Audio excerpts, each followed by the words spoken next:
ဟုတ်ကဲ့မင်္ဂလာပါဗျကျွန်တော်ခုရပိုင်းအရန်မေးကြတယ်ပေါ့နော်ကားမူဝါဒအကြောင်းကိုအရန်မေးကြတယ်အရန်သိကျင်နေကြတဲ့ကျွန်တော်ရဲ့ကားချစ်သူကားဆံမာတွေကိုကျွန်တော်အနေငယ်ကျွန်တော်တည်တော်လေး share လုပ်ပေးမှာဖြစ်ပါတယ်ခုရကတော့ဘာဖြစ်လဲဆိုတော့ကျွန်တော်တို့ဈေးကွက်ကတော့တကြံကိစ္စနဲ့ပတ်သက်ပြီးတော့ပေါ့နော်တကြံလဲကြတယ်တကြံလဲပြီးတော့လေအားလုံးကပင်ပန်းနေကြတဲ့ပုံမှာအားလုံးဒီပေါ့နော်ဈေးကွက်နဲ့အေးနေပေါ့နော်အားလုံးကရောင်းမှုဝယ်ဖို့အတွက်ကိုတိတ်စိတ်ကူးမရှိကြဘူးတကြံမှာအပြတ်သက်ကဲထားတဲ့အတွက်အားလုံးပင်ပန်းနေတဲ့အတွက်အနေငယ်အနားယူကြတယ်ဒါနဲ့စင်တဲ့အတိုင်းပဲတကြံပြီးလို့ရှိရင်ကားဈေးကွက်အနေငယ်အေးတယ်ပေါ့နော်ပြောချင်တာဒီချိန်မှာပေါ့နော်ဝယ်ရမလားရောင်းရမလားဆိုပြီးတော့စိတ်တွေးရဖြစ်နေကြတယ်ကျွန်တော်ရဲ့ကားချစ်သူကားဆံမာရှိတယ်ပေါ့နော်အဲ့နေရာမှာကျွန်တော်ပြောချင်တာအနေငယ်ပေါ့နော်ကားဝယ်မယ်ဆိုလို့ရှိရင်ဒီချိန်ဝယ်ဖို့အသင့်တော်ဆုံးပဲဗျဝယ်ဖို့အသင့်တော်ဆုံးပဲအဓိကဈေးကွက်အရာပြောတာပေါ့နော်ဈေးကွက်အရာဝယ်ဖို့အသင့်တော်ဆုံးအချိန်ဖြစ်တယ်ပြီးတော့ကျွန်တော်တို့2000အောက်ကိစ္စတွေပေါ့နော်နန်းကိစ္စတွေကတကယ်တမ်း confirm မဟုတ်ပါဘူးဗျာကောလာဟာလာအဆင့်ပဲရှိသေးတယ်ဖြစ်ချင်လည်းဖြစ်လာမယ်ဖြစ်ချင်မှလည်းဖြစ်မယ်ပေါ့နော်ဒါပေမဲ့ဖြစ်နိုင်ဖို့တော့ရာခိုင်နှုန်းအရင်နေတယ်လို့ကျွန်တော်တို့ကားလောကအတိုင်းဝိုင်းကတော့ယူဆထားတယ်ဖြစ်လာခဲ့လို့ရှိရင်လည်းပိုးဆိုးပတ်စက်မဖြစ်ဘူးပေါ့နော်ကျွန်တော်ဥပမာတစ်ခုအနေနဲ့ပြောရမယ်ဆိုလို့ရှိရင်ကျွန်တော်တို့တချို့ကျတော့လုံးဝ plain နားမလဲတဲ့လူတွေတက်ကိုကျွန်တော်ပြောတာပေါ့နော်ဒီဥပမာလေးကနိုင်ငံတော်ကစီမံချက်တစ်ခုနဲ့ပေါ့နော်ကျွန်တော်တို့ယထာလန်းဖောက်မယ်ဆိုလို့ရှိရင်ရွာတရွာနဲ့ယထာလန်းမလွတ်ဘူးယထာလန်းကရွာတရွာဖြတ်ပေးရမယ်အဲ့ယထာလန်းဖောက်ဖို့တော့အဲ့အတွက်ကိုနိုင်ငံတော်ကအဲ့ရွာမှာနေတဲ့အင်ဂျီစုစရင်းတွေကိုကောက်ပြီးလဲပြီးတော့တခြားနေရာမှာနေရာအစားပြန်ပေးမယ်နစ်နာကြီးပေးမယ်ပေါ့နော်အဲ့အတွက်သူတို့ဒီအိုးမဲ့အိမ်မဲ့ဖြစ်မသွားဘူးတခြားနေရာမှာနေရာတည်တံ့တနေရာပြန်ရတဲ့သဘောနိုင်ငံတော်စီမံချက်နဲ့ယထာလန်းဖောက်တဲ့အတွက်ဒီရွာဒီတခြားနေရာမှာရွာအစားပြန်ရတဲ့သဘောပဲကျွန်တော်တို့ဒီတိုင်းပဲလက်ဝဲကိုင်းထားတဲ့ကားတစ်စီးရနေပြီးတော့ကျွန်တော်တို့စပိန်စီးရမှာတော့ဆိုင်ငယ်စီးရမှာပေါ့မရဘူးကားတစ်စီးအစားထိုးပြန်ပေးမှာဖြစ်ပါတယ်ဒါကတော့ပေါ့နော်နောက်ဆုံး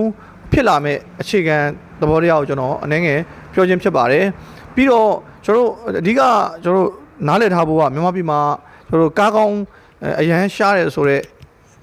အရာရှိနေသေးတယ်ပေါ့နော်ကားကောင်းရမ်းရှားတဲ့ပုံမှာကားကောင်းကင်ထားဖို့တော့လိုတာပေါ့နော်မိမိစီးနေတဲ့ကားကောင်းမှုလိုတယ်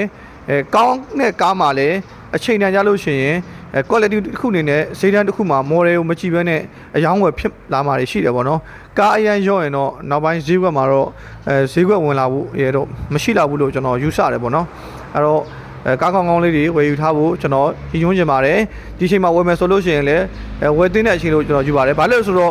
ကျွန်တော်9လပိုင်းနဲ့ဝင်ပြီဆိုတာနဲ့ကျွန်တော်ဈေးကွက်ကပြန်ဥမော်တယ်လို့ပါဘာလို့လဲဆိုတော့9လပိုင်းထဲမှာကျွန်တော်ကျောင်းတက်ရာသီကိုရောက်ပြီပေါ့နော်ကျောင်းတက်ရာသီရောက်ပြီဆိုလို့ရှိရင်အားလုံးကကိုယ့်ရဲ့သားတွေသမီးတွေအတွက်ကိုကျောင်းမိုးလုံလေလုံနဲ့ပို့ကျင်ကြတာမိဘတွေရဲ့ရင်ထဲကဆန္ဒဖြစ်တယ်အဲ့ဒီခါကျတော့ဈေးနှဲတွေများတွေကိုတိတ်ပြီးတော့ဂယူးမဆိုင်တော့ဘူး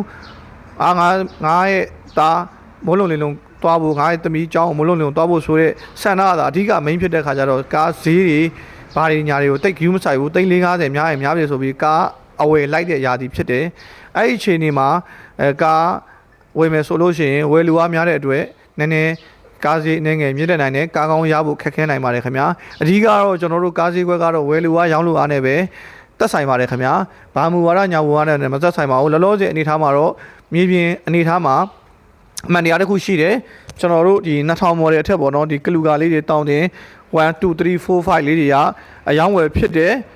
ကျွန်တော်တို့ Pro Box Beta Honda Fit အစရှိသည်ပေါ့နော်အဲ့ကားလေးတွေအယောင်းဝယ်ဖြစ်တယ်ကျွန်တော်ဆိုလို့ရှိရင်ဒီမှာချက်လောက်ဒီမှာပြတ်လိုက်ပါချက်တူရရှိမယ်နောက်မှာစီယာဘူးရှိမယ်ပေါ့နော်ပြီးရင်ဒီမှာဒီလားဟာရီယာ3သီးပေါ့နော်ဟိုပတ်လိုက်ဟာရီယာ3သီးရှိမယ်ဟာရီယာ3သီးရှိမယ်ကျွန်တော်ဒီကားလေးတွေကျွန်တော်အယောင်းလဲခွေးပိုင်းမတင်ပြဘူးမယောင်းလဲမယောင်းဘူးပေါ့နော်ဘာလို့ဆိုတော့ရောင်းရင်လည်းလုံးလုံးလလားနဲ့လာဝယ်မှာမဟုတ်ဘူးဘာဖြစ်လို့လဲဆိုတော့လူတွေကစိတ်ထဲမှာအားလုံးကဒွိရဖြစ်နေတဲ့အချိန်မှာကျွန်တော်ဒီကားတွေအရင်ထိုးရောက်လို့မရဘူးအေးဆေးပဲငြိမ်နေတယ်အရင်ရောင်းနေသဘာဆိုရင်ကျွန်တော်50 100အရှုံးခံဒီကားတက်ဒီကားတွေဟာရီယာအကုန်တက်အဲ့လိုပေါ့နော်ဒီချိန်မှာပြောချင်တာကျွန်တော်ရဲ့ကားချစ်သူကားဆံမာတွေနိုင်ကျွန်တော်ကအများဆုံးဟာရီယာနိုင်ရောင်းထားတာဖြစ်တဲ့အတွက်ဟာရီယာနိုင်ရောင်းထားတဲ့အများဆုံးဖြစ်တဲ့ခါကျတော့ကျွန်တော်ရဲ့ကားဆံမာတွေဟာရီယာနိုင်သမားတွေများတယ်အဲ့တော့မစိုးရင်ဘူးဘာမှမပူပန်ဖို့ကျွန်တော်ဒီနေရာနေပြောချင်တယ်ဘာဖြစ်လို့လဲဆိုတော့အရန်စိုးရိမ်နေအရန်ပူပန်ဆိုလို့ရှိရင်တော့ဒီနေရာမှာအရှုံးများမယ်ပေါ့နော်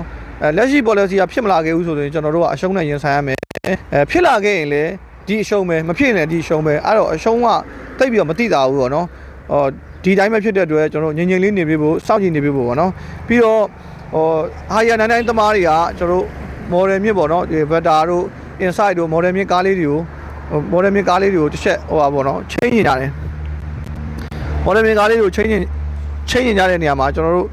မချိန်နေအောင်ပေါ့နော်ဒီချိန်မချိန်နေအောင်ဒီချိန်မချိန်နေသေးဘူးဘာလို့လဲဆိုတော့ကိုယ့်ရဲ့လက်ဝဲကင်ထားတဲ့ဒီပေါ့99လေးတွေ98လေးတွေဒီတွေကိုတေးချာယူတေးတေးနဲ့ထိန်းထိန်းစီးဖို့လိုအပ်တယ်ပေါ့နော်အခြေအနေတစ်ခု confirm ဖြစ်ပြီဆိုကမှအလုပ်လုပ်ကြဖို့ပေါ့နော်အဲ့ဒါလေးကျွန်တော်မြေတားရက်ခံကြပါတယ်ခင်ဗျာကျွန်တော်ကိုယ်တိုင်တော့မှပဲ၄၅သီးမရောင်းပါပဲနဲ့ဒီကရက်ထားတာဖြစ်ပါတယ်၄၅သီးကျွန်တော်ရောင်းမယ်ဆိုရင်ကျွန်တော်၄၅600ပေါ့နော်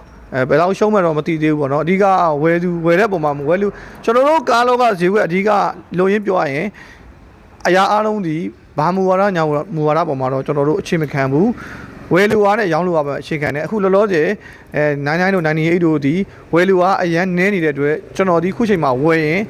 ကျွန်တော်လည်းဈေးကိုအတက်အနံဆုံးကျွန်တော်စစ်ပြီးဝယ်တယ်ရောင်းရင်လည်းဈေးသက်သက်သာနဲ့ဝယ်တယ်ဒါပေမဲ့ရောင်းဝယ်တော့နည်းနည်းခက်နေတဲ့အချိန်ဖြစ်တယ်ပေါ့နော်အဲ့တော့အေးအေးဆေးလေးညင်ဆေးလေးနေပြပါတကယ်လို့ဟာရ99လေးတွေကိုတက်နဲ့ငွေလေးနဲ့ဝယ်စီးမယ်ဆိုလို့ရှိရင်လည်းဒီချိန်ကအသင့်တော်ဆုံးအချိန်လို့ကျွန်တော်ညွှန်ချင်ပါတယ်ဘာမူဝါဒညာမူတော့မူဝါဒမှာမကြည့်ဘဲနဲ့ပေါ့နော်ဒီချိန်ဟာရ99လေးတွေကိုဝယ်စီးကျင်တယ်ဆိုရင်ဒီချိန်ဝယ်စီးပါဘာမှမဟုတ်ဘဲနဲ့မူဝါဒတစ်ခုမသေးကြတော့ဘဲနဲ့ပေါ့နော်မူဝါဒမရှိတော့ဘူးဆိုလို့ရင်ဒီကားတွေကအချိန်တိုင်းရင်နာမည် brand ရှိပြီးသားဖြစ်တဲ့ကားတွေဖြစ်တဲ့အတွက်ဈေးအနှဲငယ်ပြန်ပြီးတော့သူ့ရဲ့ limit တစ်ခုကိုပြန်တက်သွားနိုင်ပါတယ်အဲ့တော့ဝယ်မယ်ဆိုရင်ဒီချိန်မှာဈေးကိုပေါ့နော်တေးချာစစ်ပြီးတော့ဝယ်စီးပါမလိုအပ်ရင်တော့မဝယ်နဲ့မလိုအပ်ရင်တော့မဝယ်တာအကောင်းဆုံးပဲလိုအပ်အရန်လိုအပ်နေတယ်ဆိုလို့တော့ဝယ်စီးပါခင်ဗျာဟုတ်ကဲ့ဒီလောက်နဲ့ပဲကျွန်တော်ရဲ့သတင်းစကားပါတာအဲ့ပါတယ်ခင်ဗျာဟုတ်ကဲ့အားလုံးကိုကျွန်တော်အောင်ပါစီကိုအားပေးချစ်ခင်ဝင်ရတဲ့တူတယောက်ချင်းနေတာကိုကျွန်တော်အောင်ပါစီမိသားစုကနေအထူးပဲကျေးဇူးတင်ရှိပါတယ်ခင်ဗျာ